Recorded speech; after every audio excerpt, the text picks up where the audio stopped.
It was like any other night when we went to Mia's house. Johnny cooked a tasty dinner. Bonjour à tous, la franchise, oui, mais à quel prix et surtout avec quel fonds? C'est la question habituelle des porteurs de projets puisque je vous rappelle que le nerf de la guerre, ça reste quand même l'argent. Alors combien ça coûte la franchise et surtout où trouver les fonds nécessaires pour se lancer?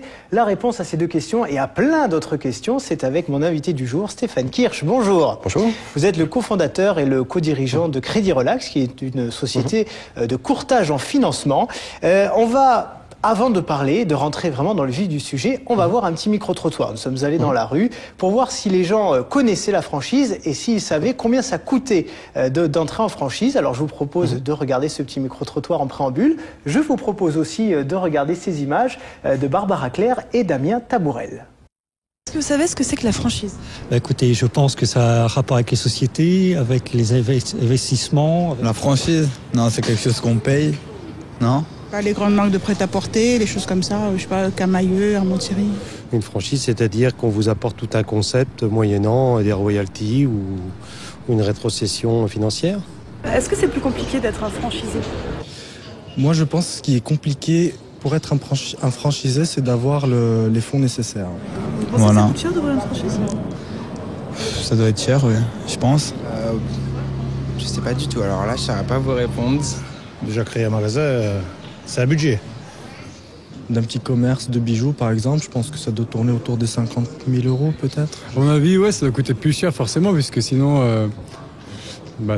qu'est-ce qui gagnerait la franchise, quoi? Enfin, qu'est-ce qui gagnerait l'entreprise qui fournit la franchise, quoi? Mais ça dépend aussi du pourcentage que reprend après la marque et finalement de ce qui reste pour le commerçant. Est-ce qu'il y a quelque chose à payer pour être franchisé? Je ne sais pas. J'arrive pas à la moindre idée.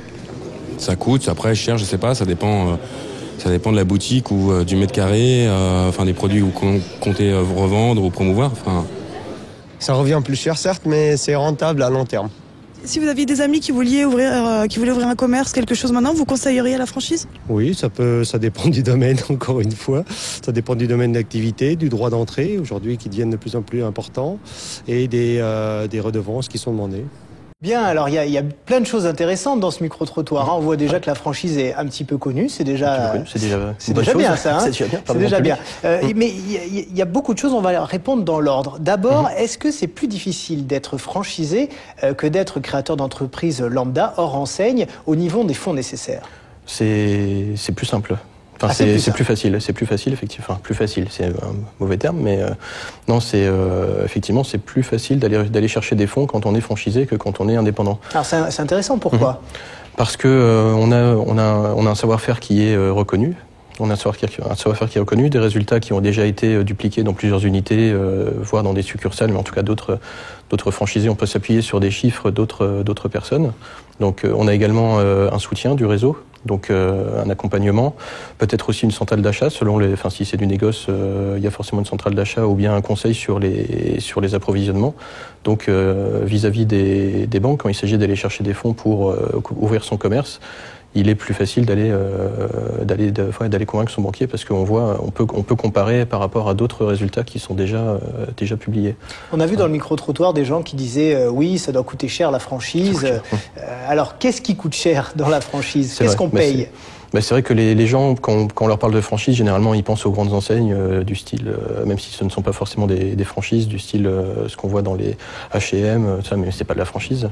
Mais dans l'esprit du grand public, c'est vrai qu'on voit marque, on se dit franchise, donc on se dit c'est des grands emplacements, ça doit coûter cher. Mais les personnes qui sont dans ce micro-trottoir raisonnent beaucoup en termes de coûts, mais pas en termes d'investissement.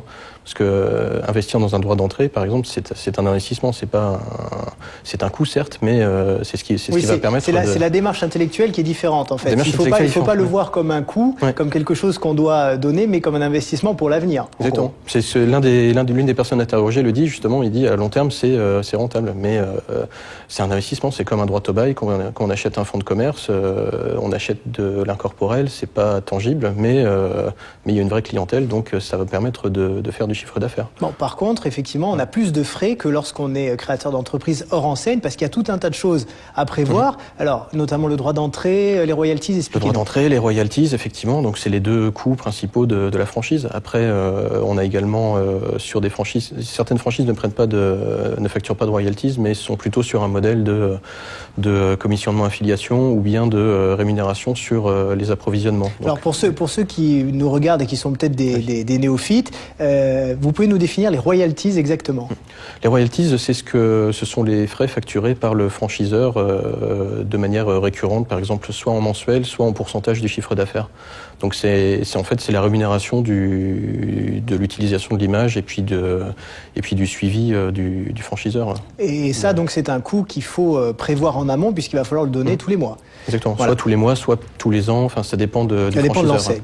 Mais en termes d'investissement initial, on a donc l'investissement initial, le droit d'entrée, on a le droit au bail, on a qu'est-ce qu'il y a? C'est-à-dire que quand un franchisé arrive, un porteur de projet arrive, qu'est-ce qu'il doit payer tout de suite? Alors que ça soit en franchise ou pas en franchise, de toute façon, il faut un local. Donc parfois, un local peut être pris à bail sans frais, mais ça devient de plus en plus rare, surtout en centre-ville. Mais donc le premier frais, ça va être soit le droit au bail, soit le rachat du fonds de commerce. Donc ça, c'est de toute façon, qu'on soit en franchise ou pas, c'est la même chose. Ensuite, le mobilier, le matériel, les présentoirs par exemple, les travaux nécessaires à l'aménagement du local. Ça va être aussi les investissements dans la formation par exemple du personnel. Ça, que ça soit en franchise ou pas, c'est de toute façon un investissement. Et ensuite, est-ce qu'une franchise de service coûte moins cher qu'une franchise de produits? De produits de négoce? Oui, de commerce, oui. De service, oui, elle coûte forcément moins cher parce que généralement, on n'a pas besoin d'un local qui a pignon sur rue ou alors on n'a pas besoin d'un emplacement numéro 1, donc il n'y a généralement pas de reprise de droit au bail.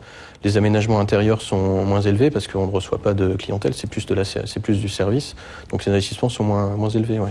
Comment peut-on devenir franchisé si on n'a pas d'argent? C'est très compliqué. C'est dur, hein? Ouais, c'est dur. C'est très très dur. Mais est-ce que c'est possible?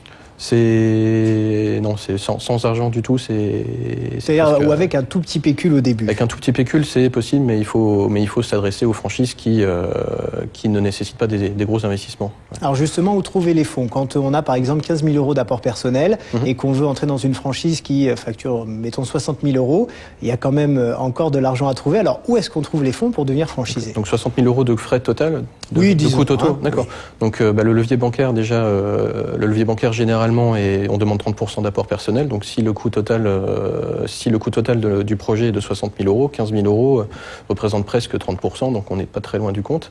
Mais ensuite pour augmenter son apport ou bien pour solidifier son dossier auprès de la banque, on peut solliciter des aides du type NACRE, du type on peut aussi mobiliser ces indemnités Pôle emploi si on bénéficie des indemnités chômage. Et on peut également s'adresser au réseau France Initiative, des réseaux type France Initiative qui permettent de décrocher des prêts d'honneur à taux zéro. Cet apport personnel, il est indispensable. On dit souvent qu'un entrepreneur qui n'a pas d'apport personnel n'est pas crédible dans le sens où il ne met pas quelque chose de lui-même dans son projet. Est-ce que c'est ça? C'est effectivement ça, ouais. Le raisonnement bancaire est exactement ça. Mais au-delà du raisonnement bancaire, il faut aussi voir que l'apport personnel, ça prouve non seulement l'implication, mais c'est également pour payer certains frais, les frais par exemple la trésorerie d'avance dont l'entreprise a besoin pour fonctionner sur les premiers mois, le temps qu'elle fasse du chiffre d'affaires. Les banques ne vont pas prêter cet argent parce que c'est de la trésorerie. Donc, Mais vous parlez de banques depuis tout à l'heure, mais alors finalement les banques se ressaisissent. Finalement, il y a des banques en France alors. Je dis ça de façon un peu ironique parce que pendant la crise on les a pas beaucoup entendues et qu'elles verrouillaient tous les crédits aux entrepreneurs. Donc ça y est, les banques refont surface. Elles ont toujours été présentes, hein, même au plus fort. Enfin, sauf peut-être pendant quelques semaines. Pendant la crise en tout cas, il y a eu. Au plus fort de la crise, il y a eu, mais quand on regarde les statistiques sur l'année 2008, même sur l'année 2009, les prêts aux entreprises n'ont jamais cessé. Elles sont simplement devenues plus vigilantes sur les octrois de crédit. Et il faut que les dossiers soient vraiment très très bien bouclés, quoi. Justement, vous me permettez une transition parfaite. Qu'est-ce que c'est qu'un bon dossier de financement? Un bon dossier de financement, c'est un dossier avec. Il y a trois grands axes d'analyse pour une banque. C'est de l'apport personnel. Enfin, le premier grand axe d'analyse, c'est l'apport personnel. Le deuxième grand axe, c'est le profil du porteur de projet. C'est-à-dire tout son background. Son background, son CV, hein, grosso modo son CV, l'adéquation de son CV par rapport au projet, et puis sa personnalité, quoi. Et le troisième grand axe, ce sont les éléments financiers. Donc ça regroupe tout un tas de choses. Ça va être le prévisionnel, est-ce qu'il est cohérent par rapport aux résultats du réseau qu'on peut constater sur le réseau de ses collègues, futurs collègues. Est-ce que le prix de vente du fonds de commerce est cohérent par rapport au marché, par rapport à ce qu'il vaut, en fait.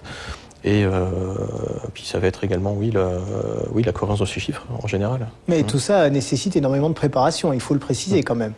Oui, mais pour cela, il y a le franchiseur. Les franchiseurs généralement apportent beaucoup d'assistance sur les montages de dossiers. Ouais. Alors vous êtes une société qui est un peu intermédiaire entre les porteurs de projets et les banques. Est-ce que aujourd'hui c'est indispensable d'avoir des intermédiaires, puisque même si vous dites le contraire, il est un peu difficile d'aller tout seul face à une banque et dire bonjour, j'ai un projet, donnez-moi de l'argent. C'est un petit peu difficile. Donc est-ce qu'aujourd'hui il faut avoir ces intermédiaires-là?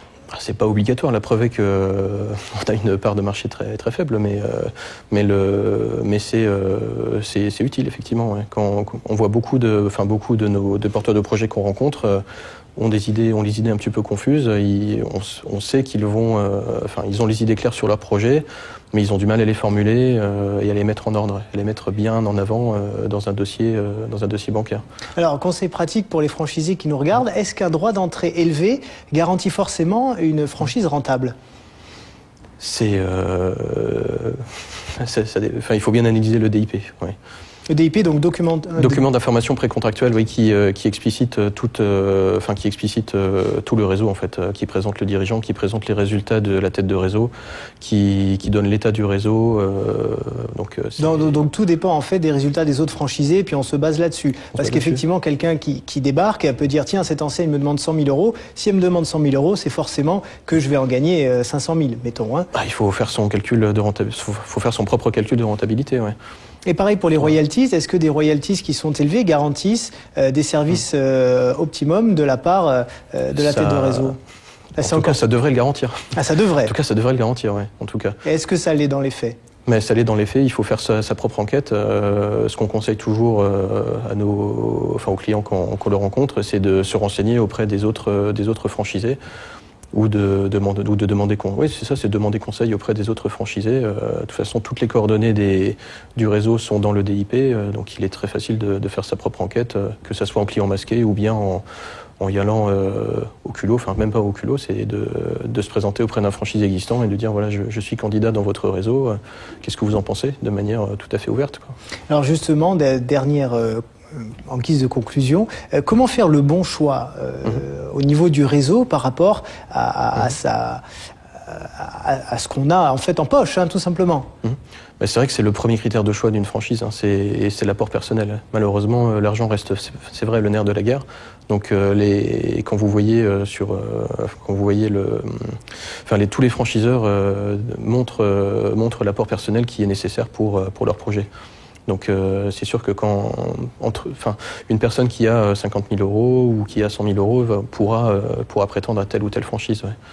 Et de toute façon, leur dossier ne sera pas reçu s'ils n'ont pas l'apport nécessaire. Bon, donc c'est le premier critère de choix. Ouais. Et en conclusion, aujourd'hui, donc c'est possible de devenir franchisé et d'aller voir les banques ? Ah oui, c'est tout à fait possible, oui. Bon, oui. Voilà, le message est passé. C'était important de le dire, puisque bien sûr, les banques n'ont pas toujours eu une très bonne réputation pendant la crise, mais ça revient. Alors, vous nous avez donné un message d'espoir, en tout cas. Merci beaucoup d'être venu sur notre plateau pour nous en parler. Merci à vous. Et puis, vous voyez, ça y est, les banques prêtes. Alors, allez-y, lancez-vous, vive la franchise et à très bientôt. It was like any other night when we went to meet his house. Johnny cooked a tasty dinner.